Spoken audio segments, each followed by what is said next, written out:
Yo! What's up, diggity dogs?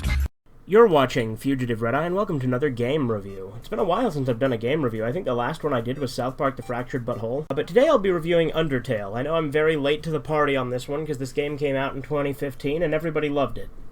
Then, of course, the game developed one of the worst fan bases ever to exist. And I do think the fan base is largely what kept me away from it for so long, because I just barely played it recently at a friend's house this year. Actually, within this last month or two. And if you've been paying attention on the channel, I did buy myself a copy on PS4, as shown in one of my DVD collection updates, and you should be seeing on screen now if I've edited this all correctly. One little interesting tidbit, apparently my capture card does not like Undertale. Either that or my PS4 is having issues with the capture card, because it seems to think that there's an issue with copyright, which it's never had a problem with on my PS4 before. I'm gonna fiddle with some stuff with it, because I do plan to stream through the game eventually, but capturing the footage for this video, I just had to do with the PlayStation's built-in capture software. So the fact that I could still capture it from PlayStation tells me that the copyright shouldn't be an issue, but for some reason it's having an issue loading on my Elgato, so if I have to stream it that way, I guess so be it, but again, who knows when I'm going to stream again anyway. So, as of this recording, I have currently played through both the neutral and pacifist endings of Undertale, back to back. I didn't, do neutral and kill someone and then have to go back and do it all from the beginning for pacifist. No, I did it all in one run. And I, have done Genocide. Me and my friend have been going back and forth on the Genocide boss battles and stuff, but currently we're on Sans, so that tells me we're almost done. Undying the Undying was really hard, but I digress. So, Undertale is an RPG, bullet hell type game. It's a nice combination of those, and it has platformer elements in some of the boss battles too, as well as shoot-em-ups. There's a lot of genre mixing with the different boss battles and things like that. There's puzzles, there's mini-games almost, there's a lot of interesting stuff they included in it. Not bad for a game made by a very small team in RPG Maker, predominantly one guy, Toby Fox, who also made the soundtrack to the game. Now, I had been familiar with Undertale through memes and other things, just seeing it posted on YouTube and whatnot. And that was my main exposure until I played it. Now, the version I played at my friend's house was the Nintendo Switch version, which has some exclusive content to it, including an exclusive boss battle called Mad Mew Mew. And as I alluded to earlier, the game also has different variations of paths you can take to beat it. You can be a pacifist, you can take a neutral route where you kill some people but not everyone, or you can do what's called the Genocide route, where you literally kill everything you can. Again, Genocide is the route I have yet to complete, but I'm currently on the Sans boss battle, so that's gonna be fun. Feels like you're gonna have a bad time.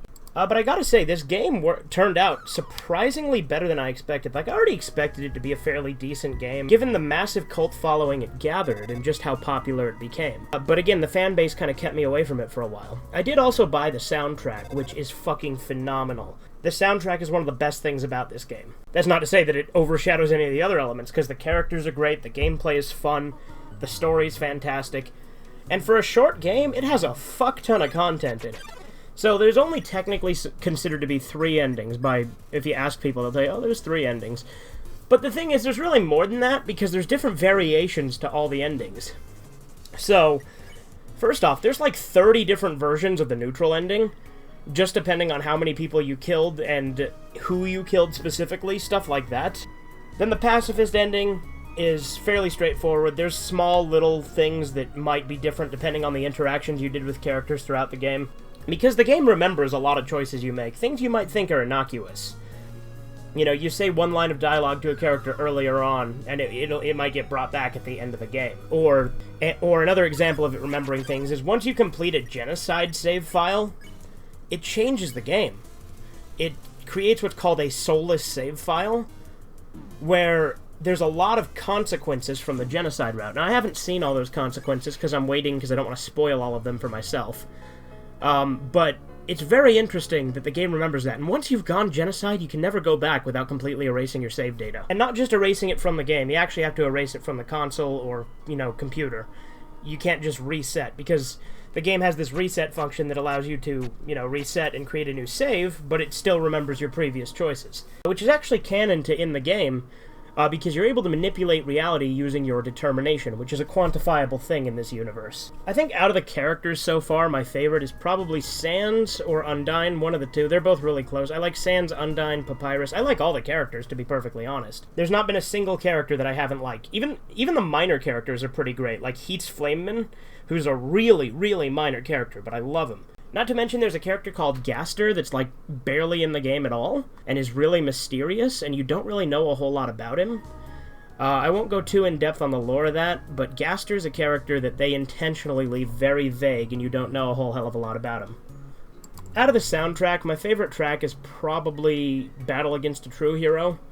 I would say a close second would be Hopes and Dreams, followed closely by Megalovania, then Death by Glamour, then probably Spear of Justice. Again, I did buy the soundtrack as well. I bought the PS4 copy of the game. I only got the standard edition, but then I bought the special edition soundtrack that came with the special edition of PS4 separately. Essentially, the storyline of the game is you play as this human who falls into this underground area that's just simply referred to as the Underground, where all of the monsters have been banished to after monsters went to war with humans. Now, the game has very interesting Easter eggs based on the different names you enter at the beginning of the game. I'm not going to go into all of those, but recording the gameplay for this, I did do one of them, which is a reference to Metaton. But like I said, this game took me by surprise with just how much I love it. It's easily in my top 10 RPGs, possibly even my top 10 games if I'm being perfectly honest. It's definitely in my top 20 games, if not. I can see why it garnered the following it did now, which I wasn't originally behind. I didn't get it back before I actually played it. The game has a very good sense of humor as well. It's very funny. Not to say that it's not serious at times, because it certainly can be. But as I said, at some point I do plan to stream through the game in multiple variations. I plan to do all 3 main routes, neutral, genocide, pacifist, not in that order. But I will also try to do a soulless pacifist and maybe soulless neutral after the fact, just to see different variations and whatnot after you do genocide. The game incorporates a lot of hidden stuff that normally you wouldn't know to do. I had my friend with me there, so he helped me with some things to make sure I got some of the secret stuff when I was playing through it. For instance, there's a specific item later in the game that you only get by exiting the game, closing the application, re-entering it, and talking to a character again. I'm trying not to spoil it, but it is a key that you get later in the game, so if you know what I'm talking about there, that's the one I'm referring to. You have to exit the game multiple times and then re-enter it at the same point. Nobody would fucking know to do that if it wasn't already known. The game also has another feature that adds replayability known as fun value. Now, fun value will determine what your interactions will be in the game. Depending on what your fun value is set at, you will have different random encounters that wouldn't otherwise normally be there.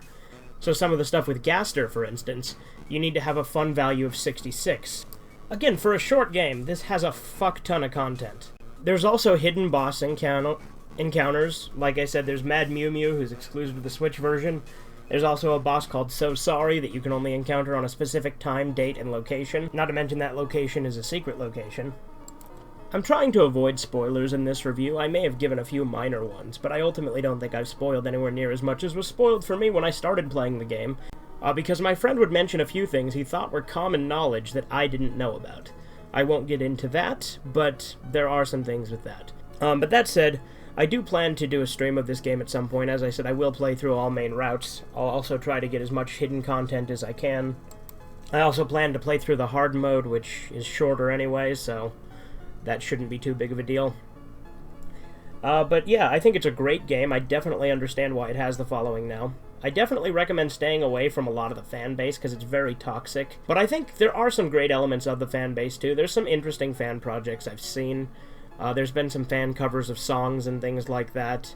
There's been fan comics and stuff that are pretty interesting. So it's not like the fan base is wholly bad, because as with any fan base, the part that's going to be the most noticeable is going to be the shitheads. But overall, I think it's a great game with great characters, a fun story, and a good setting. I think it's overall great, and I recommend everybody check it out if you get the chance. Anyway, this has been Fugitive Red-Eye with another game review. I hope you've enjoyed. Have a good one. Toodles. It's supposed to build a better world. Don't you want to be a part of it? Fuck you!